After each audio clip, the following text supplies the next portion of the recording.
उप मुख्यमंत्री बनने के बाद अजीत पवार आज पहली बार पुणे जिले के दौरे पर है। इस दौरान उन्होंने विभिन्न विकास कामों का जायजा लिया। पिछले कार्यकाल में अधूरे रह गए ये काम अब फिर से शुरू किए गए। विधानसभा चुनाव के लिए लगाई गई आचार संहिता के दौरान राज्य में विकास कार्यों पर पूरी तरह ब्रेक लग गया था, लेकिन चुनाव और अब सीट आवंटन के बाद विकास कार्य फिर से शुरू हो गया है। पुणे में उप मुख्यमंत्री अजीत पवार ने जिले के कई विकास कार्यों का जायजा लिया। मंत्री बनने के बाद ये पहला दौरा है। आता झाल्यानंतर तसा बघितलं तर पहिलाच माझा जिल्ह्याचा दौरा आहे, म्हणून सगळ्या अधिकाऱ्यांना घेऊन बसलो होतो। आपल्याला सगळ्यांना माहिती आहे की गेले मागच्याही टर्म मध्ये आम्ही अनेक कामं मार्गी लावण्याचा करता प्रयत्न केला, परंतु मध्ये आचारसंहितेच्या काळामध्ये त्याला जरा ब्रेक मिळालेला होता।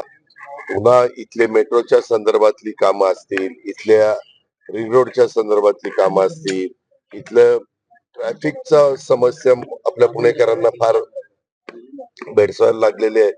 त्याच्याबद्दल आम्ही सगळ्यांनी ठरवलं की 15 दिवसांनी ते म्हणले थोडासा वेळ द्या, 15 दिवसांनी एक मीटिंग लावा। त्या मीटिंग मध्ये कोण कोण पोलीस खाता असेल, पीएमसी, पीसीएमसी वगैरे सगळे ह्यांना बोलून विभागीय आयुक्त, कलेक्टर, ट्रॅफिकचे प्रमुख असे सगळ्यांना बोलून त्याच्यातनं मार्ग काढायचा। बरेचसे लोकप्रतिनिधी पण भेटायला आलेले होते, त्यांचे पण काही प्रश्न होते।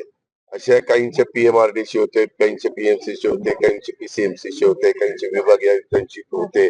कलेक्टरचा चार्ज सध्या आज त्यांच्या मुलीचं रिसेप्शन आहे, काल का काहीतरी लग्न झालंय, त्याच्यावर सध्या संतोष चव्हाणांच्याकडे चार्ज आहे। म्हणून या सगळ्याच सहकार्यांशी चर्चा केली आणि आता सारथीला जरा चाललोय, कारण सारथीच्या बद्दल पण काही त्यांचे प्रश्न आहेत, ते मला समजून घ्यायचे। ते आमच्या नियोजनच्या अंडर येतं सारथी, त्याकरता ते समजून घ्यायला चाललोय। आणि त्याच्यानंतर तुळापूरला पण जाणार आहे, त्यानंतर विजय स्तंभ तिथं पण उद्याच्या 1 तारखेला गर्दी खूप मोठ्या प्रमाणावर होते। त्याच्यामुळे संभाजी महाराजांच्या स्मारकाच्या बद्दल मागे स्वतः एकनाथराव शिंदे साहेबांनी भूमिपूजन केलं होतं। आम्ही दोघेही उपमुख्यमंत्री त्याला हजर होतो। त्याही कामाला थोडीशी आम्हाला गती द्यायची, चालना द्यायची। तिथं केमचा एक प्रश्न निर्माण झालेला आहे, पण विभागीय आयुक्त आता म्हणले की दादा माझी केम हॉस्पिटलची जागेचा बद्दलचा, तर तो प्रश्न आम्ही त्याच्यातनं मार्गी काढू। म्हणजे मला आयुक्त म्हणले की माझी चर्चा झाली, ते म्हणले की ठीक आहे आम्ही तिथून जायला तयार आहे, परंतु आम्हाला पर्यायी जागा जर दिली तर आम्ही पर्यायी जागेमध्ये शिफ्ट होऊ। आता पाहणी केली एक कशाची तरी टॉयलेटरीज नाही, त्याच्यामध्ये बारीक नेमकं कशासाठी हे बारीक आम्ही नेहमीच करत असतो। तुला तूच पहिल्यांदा बघितलं, तू फारच व्यायाम सकाळी करतो, त्याच्यामध्ये नाही दिसतंय म्हणून तुझं करतो काय। त्यामध्ये काय झालं, काल आम्ही बसणार होतो, 100 बेडचं हॉस्पिटल चाललेलं आहे। त्या हॉस्पिटलला कुठल्या टाईल्स त्याला योग्य पडतील पेशंटच्या दृष्टिकोनातनं, डॉक्टरांच्या दृष्टिकोनातनं, म्हणून तेही ठरवायचं होतं। इतर पण काही कामं चाललेली आहेत।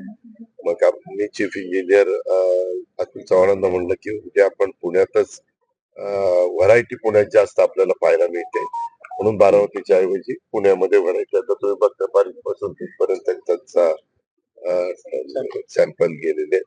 अशा या सगळ्या गोष्टी करता वेळ गेला, आता जातो। दादा तुम्ही अनेकांचे प्रश्न सोडवताय, मात्र भुजबळांचा प्रश्न सुटताना दिसत नाही। आताच त्यांनी काही वेळापूर्वी मुख्यमंत्र्यांची भेट घेतली।